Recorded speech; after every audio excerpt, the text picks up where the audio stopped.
Justs trešais. Kā jau pēc katra asa un intriģējoša brauciena apturēja Matīs, lai uzzinātu sīkāk, kas un kā, bet pat pēc finiša starp līderiem gandrīz vai izcēlās atkārtos ķīviņš.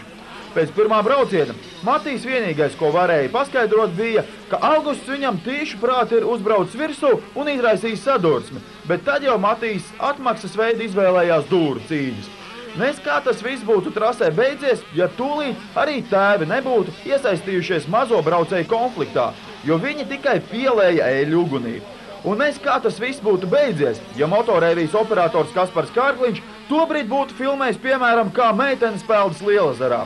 Bet labi, ka tā, un labi, ka visiem žūrijas, tiesnešu un pašu braucēju pušu pārstāvjiem bija uzskatāmi redzams, kas kā notika un kurš kuru ir sītis. Piedāvājam jūsu uzmanībai vēlreiz noskatīties, kā tad tur īsti viss notika.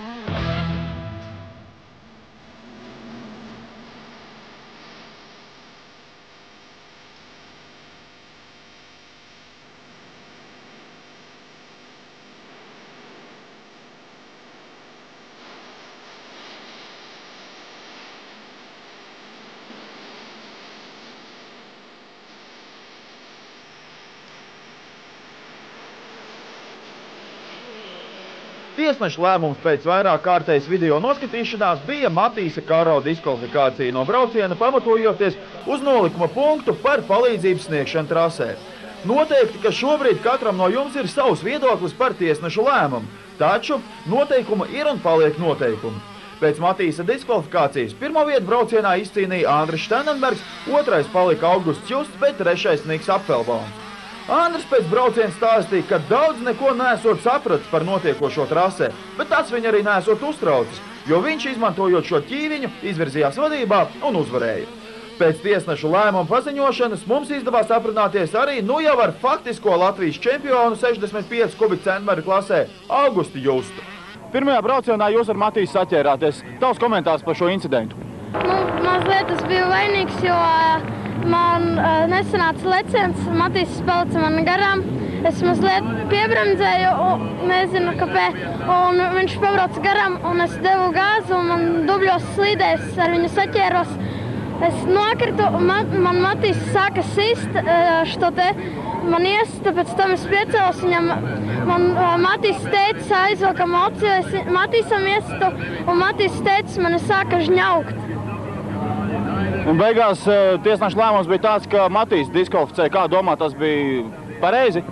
Nu jā, jo viņš sita man, tas nav likumīgi.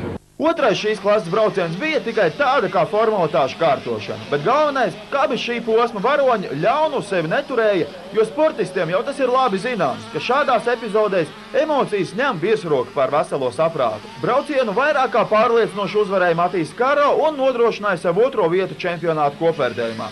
Tiesa, tikai par 2 punktiem viņam izdevās apsteigt Andri Štenenbergu. Matīs, pirmkārt man jāprasa, kā tu vērtē žūrijas lēmumu? Nezinu. Kā viņi domās, tā būs labi. Otrā braucienā tu tur vispār bez variantiem, tā ritīgi izlādējies, ja?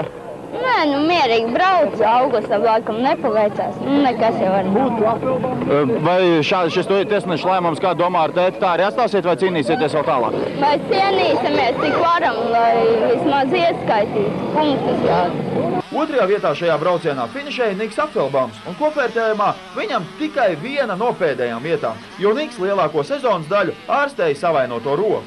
Kā tev patika šīs dienas sacensības?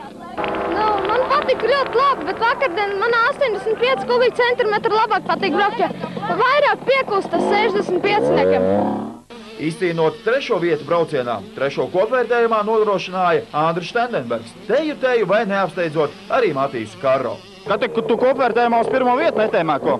Esmu arī pirmais. Es arī, ja? Un kā ir? Forši. Bet lielajā kopvērtējumā tā arī trešais paliec, ja? Nē, nezinu, otrais, trešais kā. Tur pēc tās tiesneša lēmuma, ja? Jā.